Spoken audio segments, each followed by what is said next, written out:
Latest updates ఎప్పటికప్పుడు పొందడానికి big TV WhatsApp channel follow అవ్వండి. లింక్ డిస్క్రిప్షన్ లో ఉంది. విజయసాయిరెడ్డి పరిస్థితి అడకత్తెర పోకచెక్కలా తయారైందట. వైసీపీలో ఉండలేరు, అలాగని బయట పడలేని పరిస్థితిలో ఆ రాజ్యసభ ఎంపీ ఉక్కిరిబిక్కిరి అవుతున్నారట. ఒకప్పుడు వైసీపీలో నంబర్ 2గా వ్యవహరించిన సాయిరెడ్డికి పార్టీ అధికారంలోకి వచ్చాక ప్రాధాన్యత తగ్గింది. తిరిగి ఓటమి తర్వాత జగన్ మళ్లీ ఆయనకు కీలక బాధ్యతలు అప్పచెప్తున్నారు. ఇలాంటి తరుణంలో వైసీపీ పదే పదే ఎల్లో మీడియా అని ఆరోపించే మీడియా అధినేతని సాయిరెడ్డి కలిసొచ్చారని బట్టబయలింది. అంతేకాక సదరు మీడియా యజమాని ఆ రహస్య ఎజెండాని బయటపెట్టారు. దీంతో విజయసాయిపై వ్యవహారంపై జగన్ ప్రత్యేకంగా ఆరా తీస్తున్నారట. వైసీపీ ప్రారంభం నుండి పార్టీలో నెంబర్ 2గా వ్యవహరించిన విజయసాయిరెడ్డి 2019లో వైసీపీ అధికారంలోకి వచ్చిన తర్వాత పార్టీలోనే కాకుండా ప్రభుత్వంలో కూడా సీఎం తర్వాత సీఎం లాగా వ్యవహరించారు. విశాఖ సహా ఉత్తరాంధ్రలో భూ కబ్జాలు, సెటిల్మెంట్లు, ఉద్యోగులపై వేధింపులకు పాల్పడ్డారన్న విమర్శలు మూటగట్టుకున్నారు. ఉత్తరాంధ్రకు సంబంధించిన ఎమ్మెల్యేలు, ఎంపీలు, ఇతర ప్రజాప్రతినిధులు అందరూ విజయసాయిరెడ్డి గీసిన గీత దాటడానికి వీల్లేదని అప్పట్లో ఆర్డర్ కూడా పాస్ చేశారట. ప్రభుత్వానికి సంబంధించి ఉత్తరాంధ్రలో ఏ పని కావాలన్నా, సీఎం జగన్ను ఎమ్మెల్యేలు కలవాలన్నా, నియోజకవర్గ సమస్యలను జగన్తో చెప్పాలన్నా కూడా విజయసాయిరెడ్డి అనుమతి ఉండాల్సిందే అన్నట్లు నడిచింది వ్యవహారం. ఓటమి తర్వాత విజయసాయిరెడ్డికి జగన్ మళ్లీ ఉత్తరాంధ్ర బాధ్యతలు అప్పగించారు.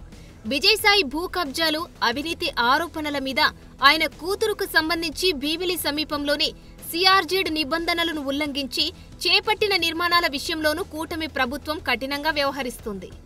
చంద్రబాబుపై తీవ్రస్థాయిలో విమర్శలు చేసే విజయసాయిరెడ్డి మళ్లీ ఉత్తరాంధ్ర రాజకీయాల్లో కీలకమైన నాయకుడిగా వైసీపీ నుండి రాజకీయాలు చేయడానికి సిద్ధపడితే కూటమి ప్రభుత్వం ఎంతవరకు విజయసాయిరెడ్డి ఆటలు సాగనిస్తుందా అనే చర్చ జరుగుతుంది.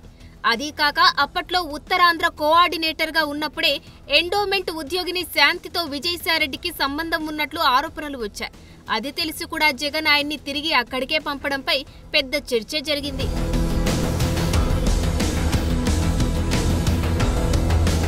వాస్తవానికి వైసీపీ అధికారంలోకి వచ్చిన 2 ఏళ్లకు విజయసాయిరెడ్డికి జగన్ ప్రాధాన్యత తగ్గిస్తూ వచ్చారు.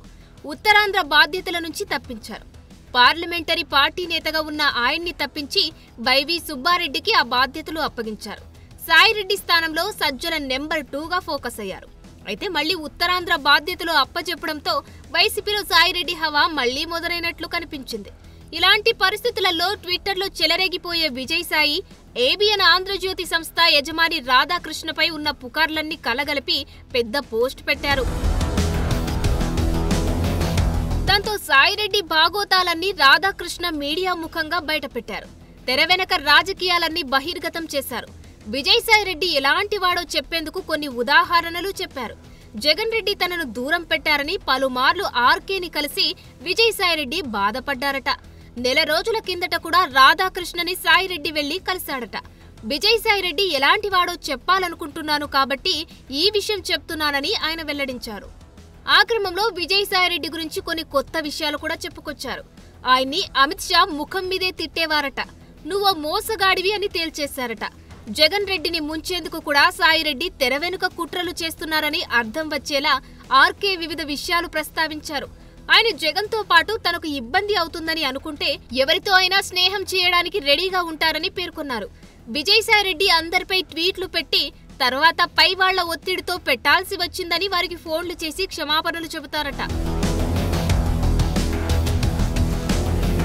మరి ఆయన వెల్లడించిన విజయసాయిరెడ్డి బాగోతాల విషయం పక్కన పెడితే విజయసాయిరెడ్డి వెళ్లి ఆయన్ని కలిసి వచ్చారన్న అంశం జగన్ కి డైరెక్ట్ గా టచ్ అయిందట. జగన్ తరచూ ధ్వజమెత్తే మీడియా సంస్థల లిస్టులో ఏబిఎన్ ఆంధ్రజ్యోతి పేరు ముందుంటుంది. అలాంటి ఆయన్ని సాయిరెడ్డి వెళ్లి కలవడమేంటి, అసలు ఆయన రాజకీయమేంటి అని జగన్ ఆరా తీస్తున్నారట. ఆ కోపంతోనే సజ్జల రామకృష్ణారెడ్డిని రాష్ట్ర పార్టీ కోఆర్డినేటర్గా నియమించారట. విజయసాయి ఇన్ఛార్జిగా ఉన్న ఉత్తరాంధ్ర నేతలు ఇద్దరిని పార్టీ రాష్ట్ర కార్యదర్శులుగా నియమించి వారిని పార్టీలో ఆయనకి బాసుల్ని చేశారట. మరి మున్ముందు వైసీపీలో సాయిరెడ్డి ఇంకెంత టార్గెట్ అవుతారో చూడాలి.